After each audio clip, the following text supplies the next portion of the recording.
Bueno, pues nada, ante todo, daros las gracias por esta oportunidad.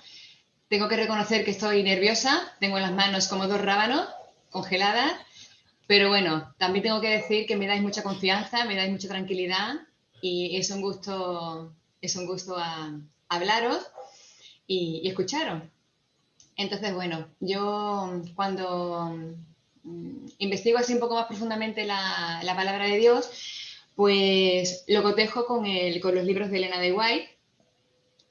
Y entonces hoy quería aportaros pues una reflexión, un pensamiento, ¿vale? Que he encontrado en el Deseado de todas las gentes, ¿vale? Concretamente en el capítulo 9. ¿Por qué? Pues porque habla sobre cómo fue Jesús de joven. De la niñez, lo que es de niño no se cuenta mucho, pero sin embargo sí que nos habla Elena de White pues de Jesús, de cómo fue, digamos, que su juventud, ¿no? Y como nuestra juventud es un tesoro, pues he creído importante que conociésemos o reflexionásemos. Yo conocer porque lo he conocido, ¿vale? A lo mejor vosotros lo sabéis, pero bueno, yo quería compartir esa información porque hasta ese momento yo no he sido consciente de cómo Jesús lo pasó en su juventud. Y bien no lo pasó. Tuvo muchas presiones y entonces, pues bueno, eh, sabemos que los niños judíos, desde su más tierna infancia, estaban rodeados de reglas súper rígidas y para cada pequeño detalle de su vida había una norma. Ya se encargaban los maestros de la sinagoga, los instruían desde la juventud con muchísimos reglamentos que los israelitas ortodoxos tienen que cumplir. Pero a Jesús esto no le interesaba. A Jesús esto no le interesaba. Desde su niñez él actuó de forma independiente a las leyes rabínicas y siempre en sus labios estaba, así dice Jehová. ¿Mm?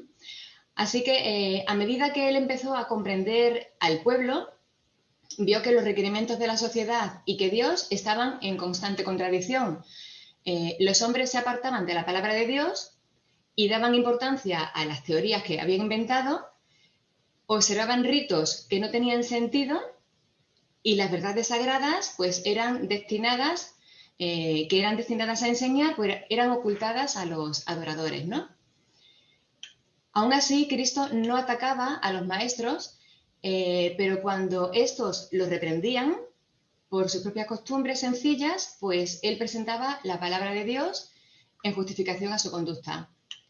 También decir de carácter de Jesús que Cristo era amable, era discreto, nos dice Elena de White, y los ancianos y los escribas pensaron que debido a que era amable y a que era discreto, que podrían influir sobre él. Le insistían a aceptar las tradiciones que habían sido transmitidas desde los antiguos rabinos, pero él ¿qué hacía? Él le pedía a los rabinos verlas autorizadas en la Biblia. ¿Vale? La Biblia para Cristo era, bueno, pues en aquellos momentos, ¿no? Los primeros escritos, era su única regla de fe. Jesús parecía conocer las escrituras desde el principio hasta el fin, y él les presentaba a los rabinos su verdadero significado. Los rabinos se avergonzaban de ser instruidos por un niño. Argumentaban que ellos tenían que explicar las escrituras y que a él le tocaba obedecer y aceptar la interpretación que ellos tenían.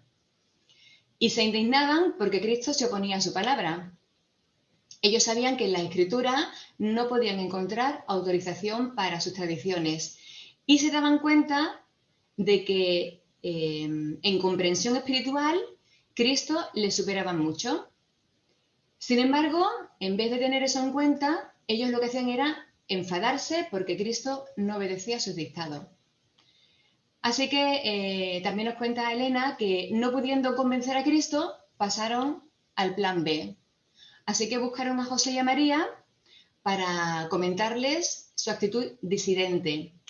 Así que Cristo, ya desde su juventud, sufrió reprensión y sufrió censura.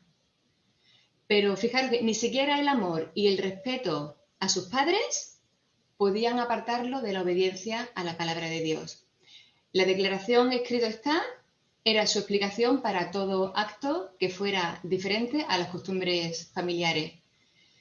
pero la influencia de los rabinos le amargaba la vida. Así que sus hermanos, así se llamaban a los hijos de José, ¿vale? José tenía, el padre de Jesús, José tenía hijos e hijas. Y sus hermanos se ponían al lado de los rabinos. Y le insistían a Jesús en que él debía seguir las tradiciones, como si fueran requerimientos de Dios. Condenaban en Jesús la estricta obediencia a la ley de Dios como terquedad. Hoy en día diríamos que Jesús era un legalista. Sabían que no había recibido instrucción de los sabios, o sea, de los rabinos, pero reconocían que su educación, la educación de Jesús era superior a la de ellos. Cristo siempre manifestaba amante interés por los hombres. Ayudaba a todo el que necesitaba su ayuda. Enseñaba que la religión pura no estaba sola destinada para momentos fijos, para ocasiones especiales. Y Jesús siempre manifestaba una piedad alegre. Así que todo esto reprendía a los fariseos, se lo decía, se los hacía ver, ya que el egoísmo y el interés personal no tenía nada que ver con la verdadera piedad. Esto había despertado su enemistad contra Jesús, así que procuraban conseguir por la fuerza su conformidad a los reglamentos de ellos.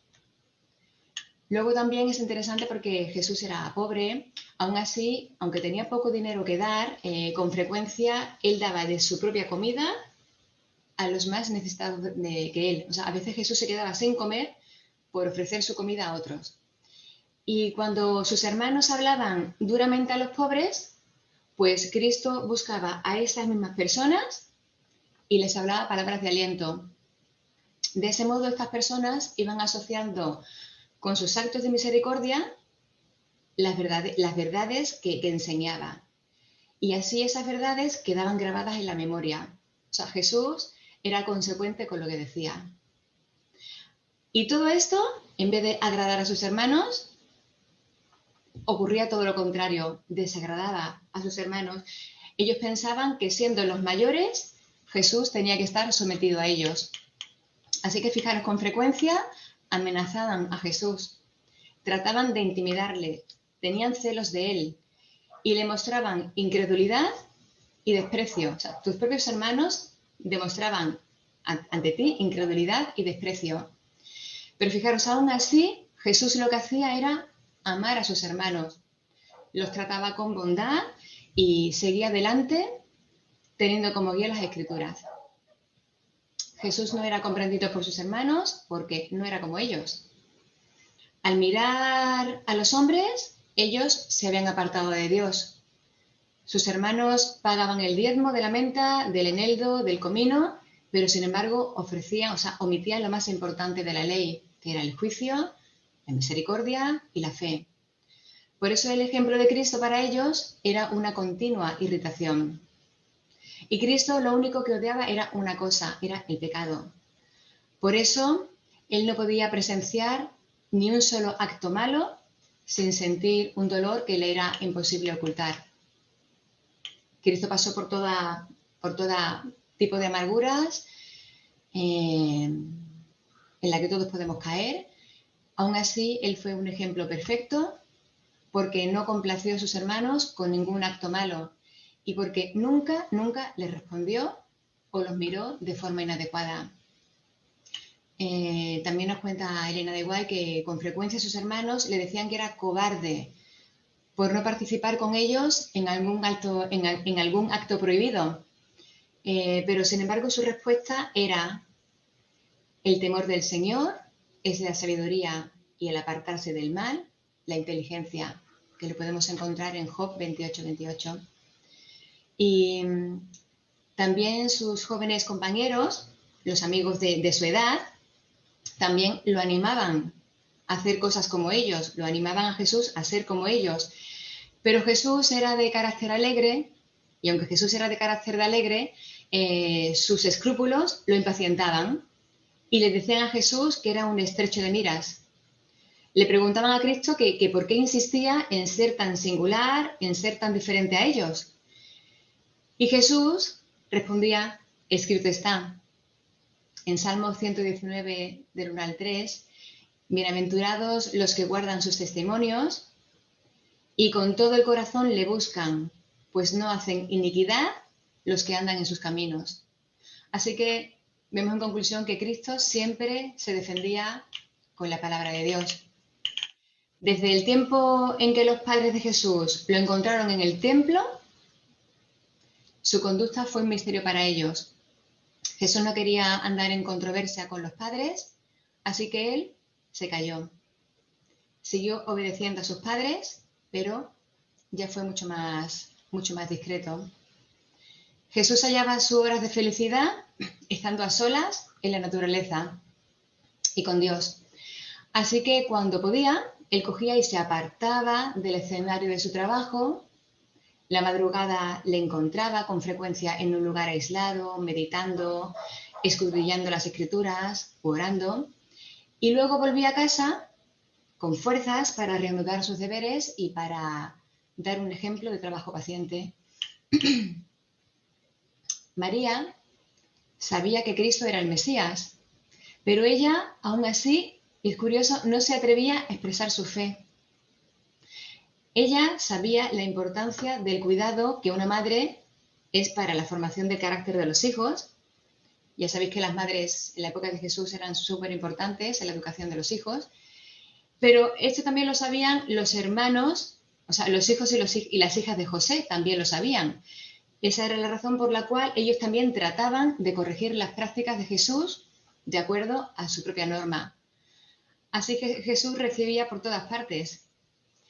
Cuando los sacerdotes pedían ayuda a María para dominar a Cristo, ella se afligía, ella se sentía mal, pero su corazón se calmaba cuando Jesús le presentaba las declaraciones de las Escrituras que sostenían su práctica, que apoyaban lo que él hacía. Así que entonces ella se calmaba. Cuando Cristo enseñaba a todos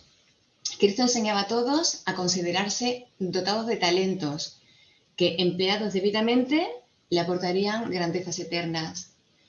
Jesús enseñaba en todo momento que todos los actos que hacemos aquí están cargados de resultados eternos, que tenemos que apreciar esto como un tesoro, ¿vale? Y emplearnos para propósitos santos. Cristo animaba a todos a perseverar en la lucha contra el adversario, asegurándole que venceremos, porque los ángeles de Dios están de nuestra parte y nos darán la victoria, nos van a ayudar a darnos la victoria. Ya lo último a deciros que la palabra de Cristo era como un bálsamo que sanaba el cuerpo y el alma, que durante el tiempo que estuvo en Nazaret, antes de comenzar su ministerio, Cristo no realizó ningún milagro, pero sin embargo su fuerza sanadora de amor, la fuerza sanadora que emanaba de él hacia los demás, eso fue maravilloso, y por eso cuando él comenzó su ministerio público, tantas personas lo escucharon gustosamente. Cristo sabía que a menos que hubiese un cambio en la familia humana, en los propósitos y en los principios, todos se perderían. Así que esto era lo que pensaba sobre su alma. Por eso era tan importante despertarlos a todos. Esto estuvo lleno de un propósito intenso, ¿vale? Y llevó a cabo el designio de su vida, que fue ni más ni menos que ser luz a los hombres. Esto era lo que quería compartir con vosotros. Muy bien, Mónica, muchas gracias. Sabía yo que ibas a darnos material para hablar. Además es agradable porque la Biblia revela muy poco acerca de la infancia de Jesús y bueno, está bien que nos aportes algún detalle más. Voy a hacer publicidad a Home Media, publicidad gratuita, porque están haciendo, nos has hablado acerca de que esta lectura la sacas del deseo de todas las gentes, están haciendo un resumen lectura del deseo de todas las gentes que yo os invito a todos que podáis acceder a él y escucharlo porque realmente, bueno, es edificante. antes de que, como ahora hemos decidido reducir un poco el tiempo de esta primera reflexión, ya sabéis que me voy a quedar yo en último lugar para ver qué tengo que decir, porque me he anotado varias ideas. Así que, José Antonio, David, ¿qué os parece? Bueno, primero agradecerle a Mónica el esfuerzo y a mí me ha dado en el gusto porque para mí el deseo de toda la gente, después de la Biblia, quizás es el libro que más aprecio, ¿no? Y bueno, los capítulos de la niñez de Jesús los he leído, yo creo que los he leído en varias ocasiones, pero bueno, siempre encontramos cosas nuevas y bueno, el enfoque que ella le ha dado pues me ha encantado, ¿no? Así que gracias, Mónica, por el esfuerzo, que Dios te bendiga. Y me ha encantado, bueno, he tomado nota de algunas cositas, ¿no? Pero sobre todo algunas características de la vida de Jesús que me gustaría tenerlas yo para mi vida, ¿no? Por ejemplo, tú has hablado de la piedad alegre, ¿no? Jesús era una persona feliz y estaba entregado a ayudar a los demás, ¿no? Yo creo que eso también va unido, ¿no? ¿Qué te parece a ti que el ser muy egoísta puede ser muy feliz? ¿O realmente yo no? Yo creo que van unidas, ¿no? Cuando las personas se entregan a ayudar a los demás, encuentran en eso la felicidad, ¿no? Y yo creo que Jesús, como tú bien has dicho, ayudaba a todos, independientemente de su situación, y era coherente, ¿no? Con lo que creía, con lo que predicaba y con lo que hacía. Así que, bueno, creo que nos has dado ahí dos o tres pequeñas pinceladas que sería estupendo que las meditásemos, las interiorizásemos y tratásemos de merecernos un poquito, ¿no? Un poquito a Jesús. Yo, un matiz con lo que tú has comentado, también en el libro de Ellen White hablaba de que Jesús nos dio el trabajo como bendición, o sea, Dios nos dio el trabajo como bendición, pero no solamente tenemos que trabajar para nosotros, sino también buscar un tiempo para ayudar a los demás. Yo creo que si nosotros dedicásemos un tiempo y eso estuviese dentro de nuestra norma de vida, pues venga, pues ya he hecho mis cosas, ¿vale? Pero a ver, dentro de las 24 horas que Dios me da de vida y que me regala, o sea, ¿qué tiempo empleo yo para ayudar a mi prójimo, ¿no? Y entonces, si realmente aplicásemos eso, pues dejaríamos de mirarnos el ombligo, dejaríamos de ver mi yo, mis necesidades, mi trabajo, mis cosas, y eso nos abriría mucho más los ojos, ¿de acuerdo? Y nos ayudaría a ser menos egoístas. Muchas gracias, yo estoy totalmente de acuerdo contigo. Creo que tendríamos que tener un tiempo estructurado para eso. Dentro del horario. A mí me gustaría destacar como padre de adolescente una de las cosas que comentó Mónica y que es verdad como la vida misma. Y es cómo la actitud de una persona con principios irrita a los demás. Podía causar la indiferencia, podía decir, bueno, allá tú con tus rarezas o con tus historias, pero no, irrita a los demás. Es difícil ser íntegro porque a los demás no les gusta, porque se miran en el espejo y ven cómo ellos no lo son. Y Jesús causaba esa animadversión, como nos decía Mónica, en su infancia, en sus hermanos, pero luego vemos que también en los rabinos, en los escribas, en los fariseos, cuando veían a Jesús, veían lo que ellos no eran y eso es lo que les irritaba. Y yo creo que es una de las luchas grandes que tienen nuestros hijos, nuestros adolescentes, que es la de vivir sus principios a pesar de que estos puedan irritar. Y soportar la presión de grupo. También nos hablaba Mónica sobre esa presión de grupo, ¿no? Como los propios hermanos le decían, oye, pero ven a hacer con nosotros esta u otra cosa. Y él les tenía que decir, oye, mira, no, eso no está bien y yo por ahí no voy a pasar. Así que me parece una lección muy interesante para nuestros hijos, para que sepan que antes que ellos, Jesús también pasó por ahí y también Jesús es un ejemplo en eso, en soportar la presión de grupo, en mantenerse, digamos, fiel a sus principios, a pesar de que muchas veces aunque sean principios lógicos, aunque sean principios perfectamente defendibles, no son populares. Y al no ser populares, pues causan pues, muchas veces burla, muchas veces risa, otras veces crítica, pero tenemos que pensar en esto, que esa burla, que esa crítica no viene porque no se compartan esos principios, sino porque reflejan lo que debería ser que no soy. Y eso siempre duele.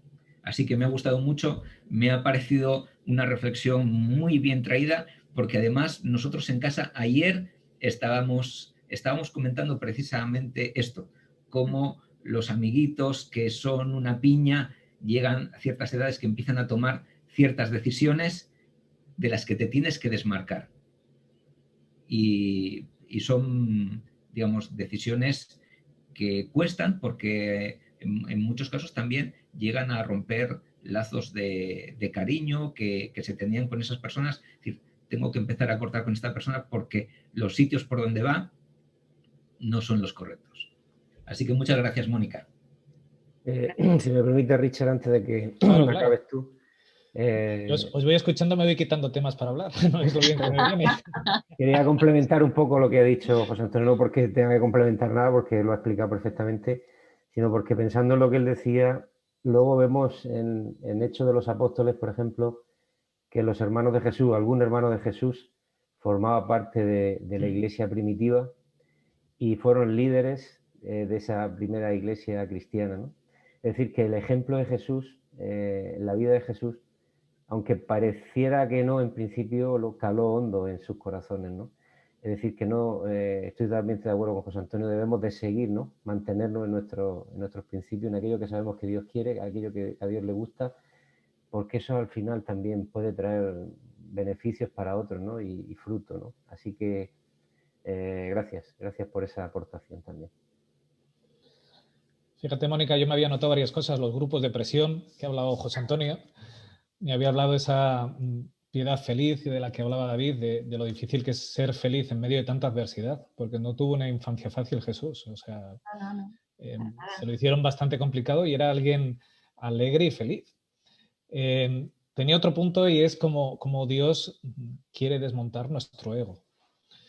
Le interesa que nos bajemos de nuestra posición en la cual nos creemos encumbrados y que seamos capaces de escuchar su voz, aunque sea de la voz de un niño. Nos has hablado como los maestros de la ley escuchaban atónitos a Jesús, pero claro, ellos eran maestros. ¿Qué venía a enseñarles un niño? Estoy admirado con lo que me dices, pero no puedo preguntar, porque si pregunto el resto van a creer que es porque no sé. Tengo que aparentar, y ahí es donde Dios quiere trabajar con nosotros, en nuestro ego. Tú puedes ser maestro, tú puedes ser, bueno, puedes llevar 40 años en la iglesia. Dios lo que quiere es que sigas siendo, como Él dijo, como los niños. Un niño cuando tiene una pregunta, la hace. Y no se plantea uy, ¿qué van a pensar el resto de mí? ¿Qué dirán? ¿Dónde va a quedar mi posición?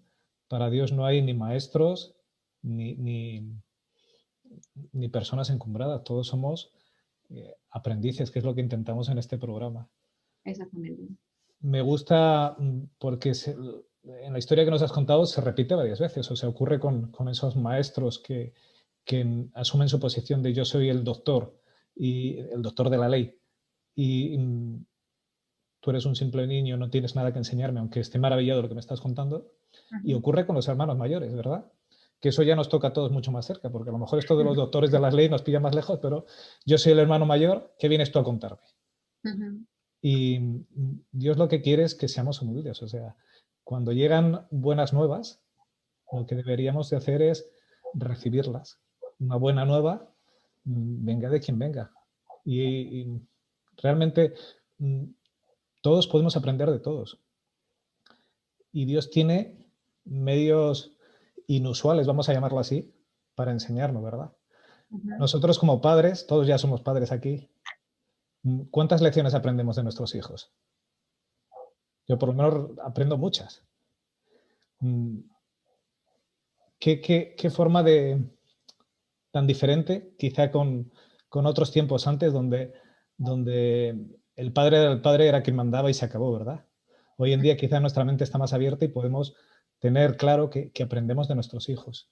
Pues eso es lo que Dios quiere en todo momento con nosotros, que tengamos nuestra mente abierta, que aprendamos, que nos bajemos de nuestro ego y que escuchemos, porque a veces la voz de un niño, la voz de una persona que aparentemente pues no tiene muchos estudios, pero su fe habla por encima de cualquier cosa, pues puede enseñarnos mucho acerca de Dios. Yo quería solamente matizar una cosa. Matiza. Pues mira que o sea, que qué importante es cuando yo educo a mi hija ser congruente y ser consecuente con lo que le digo. Y Jesús ya desde su tierna infancia, o sea, empezó a ver esas contradicciones. O sea, y también lo dice Elena de White, o sea, la sociedad estaba por una parte y los requerimientos de Dios estaban por otra. Entonces él veía contradicciones que no entendía. Pero claro, él era inteligente y sabía que no podía ir de frente a hablarle a los rabinos. Entonces él intentaba con preguntas y con el tema de la ley, ¿sabes? Mostrar las verdades. Y los rabinos le decían una cosa, bueno, pero ¿eso dónde está? Muéstrame dónde está, ¿sabes? Entonces, igualmente, mi hija, ¿sabes? Podrá decirme a mí, mamá, tú me dices esto, tú me enseñas esto, pero luego tú haces lo otro. Entonces, ¿dónde está eso? ¿Dónde está eso que tú me estás hablando? Si tan importante es, ¿de acuerdo? Y tú. Entonces, yo creo que es fundamental en nuestras vidas como padres, mostrar a nuestros hijos lo que la palabra de Dios dice, pero a la vez, ¿no? Ser consecuente y congruente con lo que le enseñamos, ¿no? Fíjate, termino de matizar lo que estás matizando. Venga, venga. Y es que yo creo que no es malo que nuestros hijos nos digan, oye, mira, no estás siendo incongruente, o sea, no estás siendo congruente en esto. El problema está en cómo reaccionamos nosotros. Si cuando mi hijo me dice no estás siendo congruente en esto, yo digo, es verdad, tienes razón, necesito cambiar, estaré poniéndome en la posición en que Dios quiere, esa posición de humildad, donde todos aprendemos de todos y donde yo puedo rectificar. Pero si cuando mi hijo me dice eso, yo le digo a él, tú te callas y haces lo que yo te digo. ¿Os suena la frase? Aquí el que manda soy yo. Claro. ¿Qué ocurre? Me estoy colocando en esa posición de yo soy el maestro, el que no se equivoca, y aunque esté siendo incongruente, tú obedeces lo que yo digo porque lo que yo digo está bien. ¿Qué es lo que le estoy enseñando a mi hijo? Pues justo todo lo contrario. Le estoy enseñando que cuando ostente el poder podrá hacer lo que quiera y decir lo contrario. Entonces, muy importante la humildad, pues eso, el reconocer que nos equivocamos. Yo por lo menos lo reconozco todos los días, me equivoco continuamente. Pero no es malo equivocarse. Soy, no sé si iba a decir desgraciadamente humano, pero soy humano 100%. Y por lo tanto me equivoco. El problema nunca ha sido equivocarse. El problema es no querer rectificar. Y eso es lo que Dios no quiere en nosotros. Perfectos, Dios quiere que seamos a sus ojos. Porque si esperamos ser perfectos a los nuestros, lo llevamos claro. Así que, bueno, no sé si tenéis algo más que decir, chicos. Si no, vamos a dar por terminada esta lección. Y, bueno, aprender muchas cosas. Hay comentarios muy buenos en las redes sociales. Moisés nos decía que menudo ejemplo de infancia Jesús, ¿verdad? A veces decimos, yo hubiese querido tener un hijo como Jesús, ¿verdad? No sé si lo habéis pensado alguna vez, pero era todo un desafío también para los padres. Por esto mismo que estamos hablando, ¿eh? Cuidado porque los padres tenían que ser impolutos y plenamente conscientes de lo que hacían y todo un desafío. Mariano nos dice, muchas gracias, Mónica, qué gran desafío estudiar e imitar cada día la vida de Cristo. Yo creo que es todo un desafío el estudiar cómo Jesús se movía, cómo Jesús trataba con los demás e imitarlo. Y antes lo ha dicho David, aparentemente a veces las cosas pueden no parecer que van bien, ¿verdad? Con sus hermanos, aparentemente Jesús no funcionaba muy bien, pero el resultado fue bueno.